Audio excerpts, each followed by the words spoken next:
Good morning, students. Today again we will continue with our next chapter, that is chapter 10 and on umbrella morals. Page number 72, chapter 10 on umbrella morals. This chapter was written by A.G. Garnier.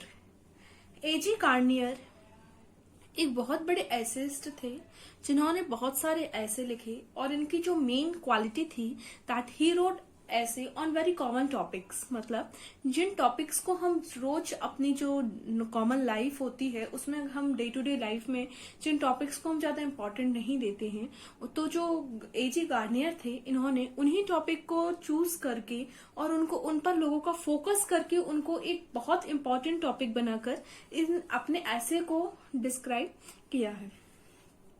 So first I will tell you something about the author. A.G. Garnier was born in 1865, was an essayist, journalist and writer of eminence. जो A.G. Garnier थे इनका birth 1865 में हुआ था.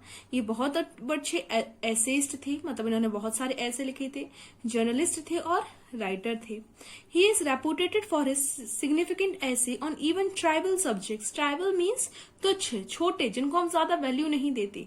तो ये किस चीज के लिए फेमस थे कि इन्होंने बहुत सारे ऐसे सब्जेक्ट जो कि बहुत छोटे सब्जेक्ट्स थे उनके ऊपर ऐसे लिखा, जैसे कि like on catching trains, on the rule of the road, on saying please. On saying please आपका एक 9th क्लास का चैप्टर था और आपने 9th क्लास की बुक में ये ऐसे भी पढ़ा हुआ है. He also wrote a biography of William Harcourt in 1923. In the later part of life, Garnier wrote under the pen name of Alpha of the Plug. ये इनको एक टाइटल दिया गया था. He said, "There is a head of the plug flames of the greatest star that point to the pole. He will hitch my little wagon to that sublime image. I will be Alpha of the Plug." और जो इनकी death हो गई थी 1946 में. So first I tell you something about the chapter. इस chapter में जो A.G. गार्नियर है उन्होंने एक कॉमन टॉपिक था कि मतलब उनका किसी के साथ अम्ब्रेला एक्सचेंज हो गया था और उन्होंने उसको मॉरल कन्वेंशंस या मॉरल वैल्यूज के साथ जोड़कर इस चैप्टर ऐसे में एक्सप्लेन किया है और लोगों को एक ये छोटी सी जो बात थी जो generally day to day life में हमारे साथ हो जाता है कि कभी कभी हम गलती से अपनी चीज की जगह किसी दूसरे की चीज ले आती या कोई अदर पर्सन चीज एक्सचेंज हो जाती है, तो वो बहुत छोटी चीज है कि किसी का अम्ब्रेला एक्सचेंज हो जाना. ज्यादातर लोग इस पर फोकस नहीं करते, हो सकता है किसी का अम्ब्रेला एक्सचेंज हो गया और हम क्या करते हैं थोड़े दिन बाद उस चीज को भूल जाते हैं. लेकिन ये जो A.G. गार्नियर थे इन्होंने इस पर फोकस किया और इसको मॉरल वैल्यूज और एथिक्स के साथ जोड़कर इस चैप्टर ऐसे में एक्सप्लेन किया है. So now we will begin with our chapter. A sharp shower came on as I walked along the Strand. Strand is a street in London. London में एक स्ट्रीट है, ब्यूटीफुल स्ट्रीट, उसका नाम है स्ट्रैंड. तो जो हमारे ऑथर हैं, राइटर हैं, वो क्या कह रहे हैं कि जैसे ही वो स्ट्रैंड जिस स्ट्रीट में चल रहे थे तभी वहां पर बारिश आ गई. But I did not put up means किसी चीज को ओपन करना.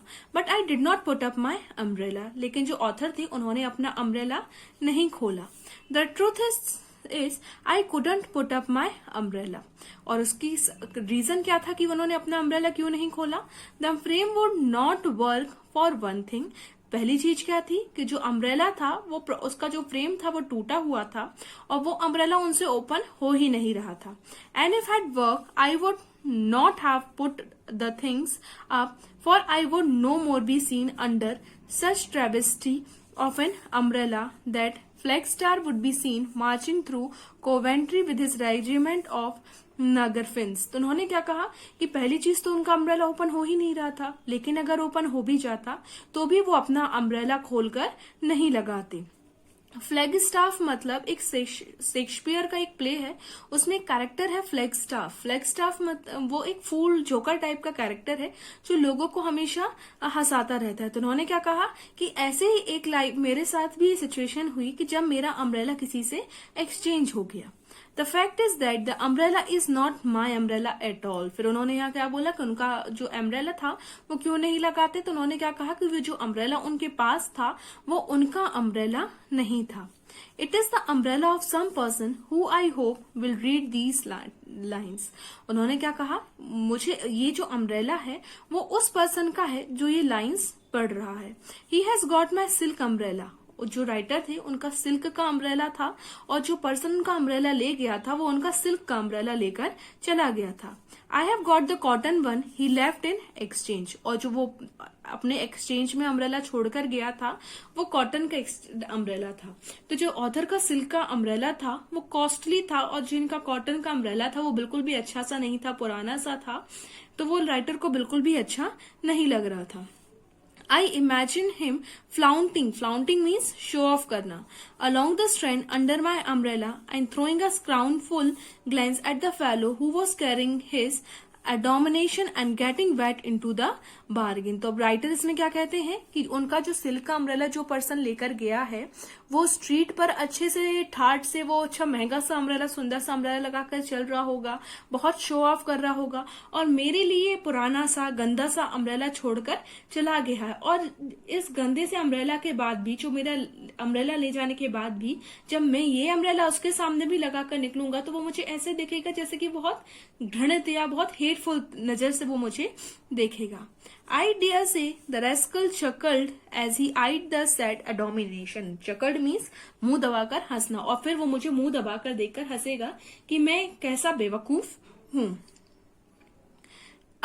he said galley to himself। galley means happily। और वो जो पर्सन मेरा अम्ब्रेला लेकर चला गया है वो खुश होकर अपने आप से कह रहा होगा, I did you in that time old boy, I know that thing, it won't open for nuts। तो वो अपने आप से खुश होकर क्या कह रहा होगा कि मेरा जो अम्ब्रेला लेकर गया है वो जानता है क्योंकि उसका अम्ब्रेला कभी भी ओपन नहीं हो सकता है। As it folds like a sack। और जब अम्ब्रेला ओपन नहीं होगा तो वो क्या करेगा, अम्ब्रेला को या तो हाथ में पकड़कर चलेगा थैले के जैसे। Now this is umbrella, now this umbrella। और वो अम्ब्रेला की तरफ इशारा करता क्योंकि उसको वो अम्ब्रेला बिल्कुल भी पसंद नहीं आ रहा था। वो सस्ता सा चीप अम्ब्रेला था और उसका जो कॉस्टली सिल्क का अम्ब्रेला था वो किसी दूसरे पर्सन से एक्सचेंज हो गया था।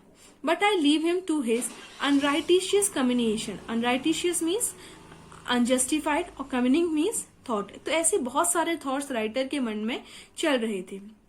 He is one of those people who have what I may call an umbrella conscience। You know that the sort of people I mean। तो वो क्या कहता है, हाँ ऐसे कुछ लोग होते हैं जो अम्ब्रेला कंसाइंस मतलब अम्ब्रेला को जो चोरी के तरीके से देख सकते हैं। फिर वो क्या कहता है, आपको शायद समझ नहीं आ रहा होगा कि या समझ आ रहा होगा कि मैं किस तरीके के लोगों की बात कर रहा हूँ। He would never put his hand in another's pocket or forge a check or rob a till। तो वो क्या कहता है, ऐसे लोग भी होते हैं जो अम्ब्रेला एक्सचेंज कर देते हैं। इस टाइप के लोग कैसे होते हैं, जो कभी किसी दूसरे के पॉकेट में हाथ नहीं डालते चोरी करने के लिए, ना कभी किसी का चेक की फॉर्जरी करते हैं, कि चोरी करते हैं, और ना ही किसी की रॉबरी करते हैं, किसी को लूटते हैं। Not even if we had the chance. अगर उनको चांस भी मिले तब भी वो चोरी नहीं करेंगे। But he will swap means exchange umbrellas और forget to return a book. लेकिन ये ऐसे पर्सन होते हैं जो क्या करते हैं, किसी की चीजों से एक्सचेंज कर लिया, या तो अम्ब्रेला एक्सचेंज कर लिया, पेन मिला तो पेन एक्सचेंज कर लिया, शूज मिले तो शूज एक्सचेंज कर लिए, या कभी किसी से बुक ले ली और उसको रिटर्न ही नहीं किया, और take a rise out of the railway company. और रेलवे में भी ये लोग उस चीज का फायदा उठाना चाहते हैं। In fact, he is thoroughly honest man who allow his honesty the benefit of the doubt। ये अपने आप को क्या मानते हैं कि ये बहुत ऑनेस्ट पर्सन होते हैं और इनकी जो ऑनेस्टी है इस पर डाउट नहीं करना चाहिए। Perhaps he takes your umbrella at random for the barber's stand। हो सकता है कभी आप बार्बर की शॉप पर गए हो और आपने अपना अम्ब्रेला टिकाया वहां पर लगाया हो, तो उसने गलती से आपका अम्ब्रेला उठाया, उन्होंने एक्सचेंज में अपना वहीं छोड़ दिया और लेकर चले गए। He knows he can't get a worse one than his own. लेकिन ऐसा कौन लोग करते हैं जिनको पता है कि अगर वो एक्सचेंज हो भी जाएगा तो उनके अम्ब्रेला से तो बेटर अम्ब्रेला ही उनको मिलेगा। क्यों? उसका रीजन क्या है? क्योंकि जब हम कोई कॉस्टली चीज लेकर जाते हैं, अच्छी चीज लेकर जाते हैं, तो हमसे वो चीज एक्सचेंज नहीं होती। क्यों? क्योंकि हम उसको ध्यान से रखते हैं। इवन वापस लाते टाइम भी हम उसको ध्यान से वापस लेकर आते हैं जिससे कि वो चीज एक्सचेंज ना हो जाए। जब हम गंदी चीज लेकर जाते हैं, जो हमें पता होता है कि अगर एक्सचेंज हो भी गई तो हमसे तो बेटर चीज ही हमारे पास आएगी, तब हम उस चीज के ऊपर ज्यादा ध्यान नहीं देते हैं। He may get a better. He doesn't look at it very closely until he is on his way. और फिर वो उस जब एक्सचेंज की हुई चीज पर पहले ध्यान नहीं देते, लेकिन फिर रास्ते में जब आधे रास्ते पहुंच जाते हैं तब उनका उस चीज पर ध्यान जाता है। Then dear me, और फिर वो अपने आप से ही क्या कहेंगे? Then dear me, I have taken the wrong umbrella. और फिर वो ऐसे रिएक्ट करेंगे जैसे कि उनने जानबूझकर कुछ ना किया हो और उनसे गलती से उनका अम्ब्रेला ले लिया उनने। He says with an air of surprise, और सरप्राइज होकर क्या बोलेंगे कि ओह मैंने गलती से रॉन्ग अम्ब्रेला ले लिया। For he really likes to feel that he has made a mistake, और ऐसे प्रेजेंट करेंगे जैसे उनने कोई गलती कर दी हो। Well it's no use going back now, और उसके बाद वो अपने आप से क्या कहेंगे कि अब वापस जाने का भी कोई यूज नहीं बनता है। He would be gone and I have left him mind, और उन्होंने क्या कहा कि वो अपने आप से क्या बोलेंगे कि जिसका ये अम्ब्रेला है वो तो अब जा चुका होगा। और फिर वो अपने आप को कंसोल करने के लिए क्या कर देंगे, चलो कोई बात नहीं, मैं उसका लेकर आ गया हूं तो मैं अपना उसके लिए छोड़कर चला गया हूं। लेकिन वो खुद से तो ये बात जानते हैं कि जिसका अम्ब्रेला वो लेकर आए हैं वो अम्ब्रेला अच्छी क्वालिटी का है और उससे चीप क्वालिटी का अम्ब्रेला वो वहां पर छोड़कर आ गए हैं। It is thus that we play hide and seek with our own conscience. It is not enough not to be found out by others. अब वो ये अपने साथ ही धोखाधड़ी कर रहे हैं, क्योंकि अंदर से तो वो जानते हैं कि क्या सच्चाई है। वो अपने साथ ही ये हाइड एंड सीक खेल रहे हैं, लेकिन दूसरों के साथ ऐसा प्रिटेंड कर रहे हैं। We refuse to be found out by ourselves. लेकिन दूसरों को खुद से वो चीज कभी एक्सेप्ट नहीं करती। क्वाइट इम्पैपिकेबल पर्सन, इम्पैपिकेबल पीपल मतलब वो लोग जो कभी अपनी गलती को एक्सेप्ट नहीं करती।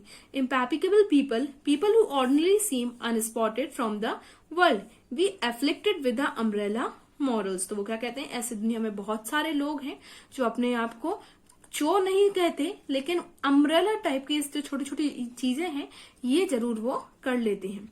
It was a well-known preacher who was found dead in first-class railway carrier with a third-class ticket in his pocket. इन्होंने अब राइटर ने इसमें एक एग्जाम्पल दिया है कि एक बहुत बड़े फॉलोवर्स थे, एक बहुत बड़े उपदेश देने वाले पर्सन थे, प्रीचर थे।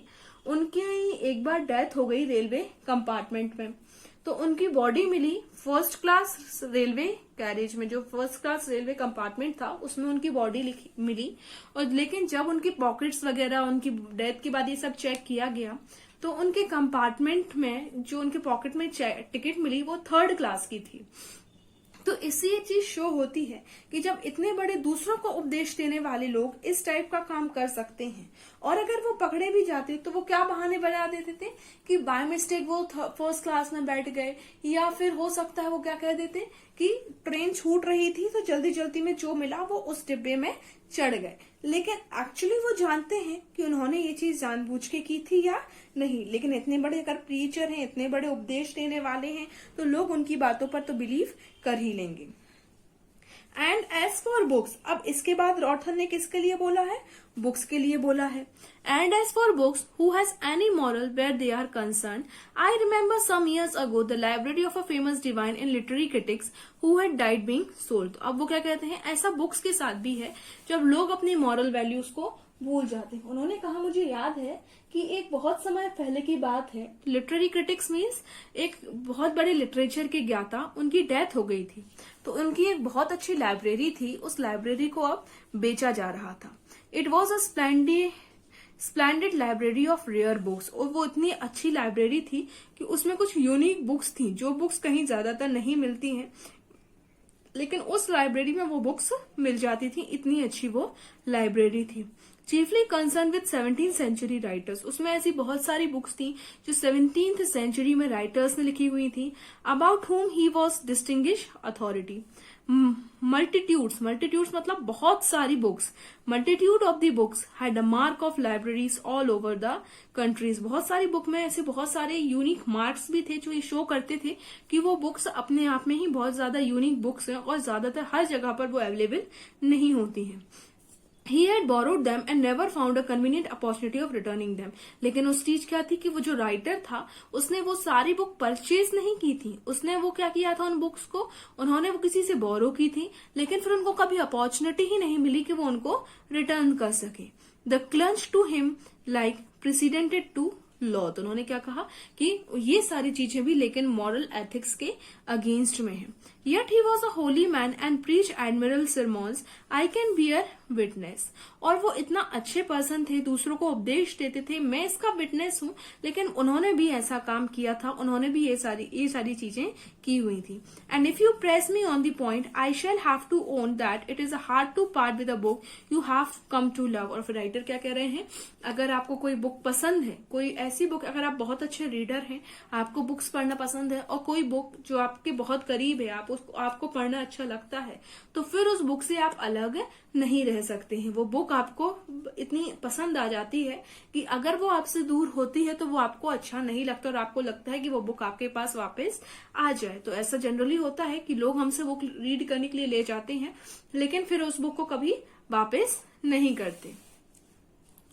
Indeed, the only sound rule about book is that adopted by a man who was all asked by the friend to lend him certain volumes. शायद ऐसा एक बार कभी कभी होता है कि एक बार उन्होंने क्या किया, एक पर्सन था, उस पर्सन से उन्होंने क्या पूछा कि या आप अपने किसी भी फ्रेंड्स के से भी क्या पूछते, अगर कोई बुक आप उससे मांगोगे तो उसका आंसर क्या हो जाता है। एक पर्सन था जो बुक्स अडॉप्ट करता था, तो उसके ही किसी फ्रेंड ने उससे एक बुक मांगी, जैसे कि I am sorry he said but I can't. तो उसने क्या कह दिया कि उसने बुक मांगी कि उसकी कुछ वॉल्यूम्स उसको रीड करने के लिए चाहिए। तो वो जो पर्सन जिसके पास बुक थी उसने क्या बोल दिया कि आई एम सॉरी, और वो बुक नहीं दे सकता। Haven't you got it? तो उसने फिर पूछा कि क्यों क्या तुम्हारे पास वो बुक नहीं है? Asked the other, Yes, I have got it, he said, but I made it a rule never to lend books. लेकिन उसने क्या कह दिया, हाँ मेरे पास वो बुक है, लेकिन मैंने एक रूल बनाया है कि I will never lend any book to anybody.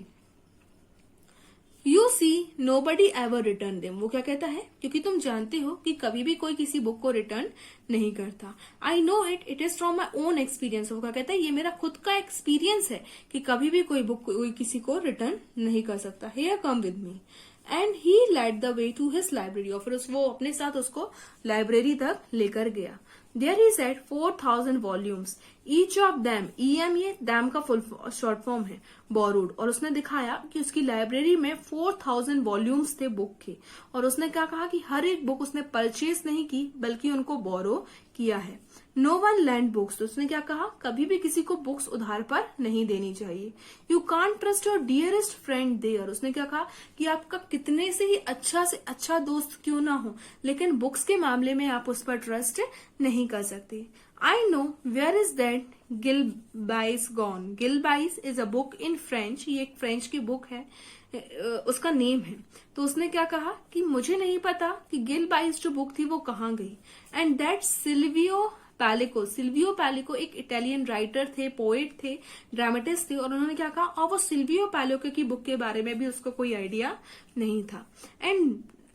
But why continue the list, he knows. और क्या कहता है, ऐसी बहुत सारी मेरे पास लिस्ट हैं जो इन बुक्स की जो कहाँ गई उनका किसी को कोई आइडिया नहीं है।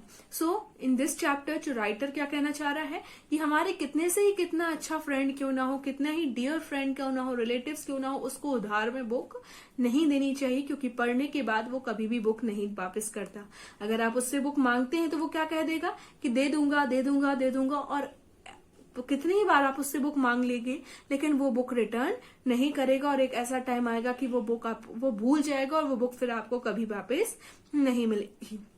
Today we will stop this chapter here itself. In the next class we will continue the same chapter again. Today I'll provide you half of the question answers. You will complete that much question answers in your copy, and tomorrow I'll provide you the next half of the question answers. Thank you.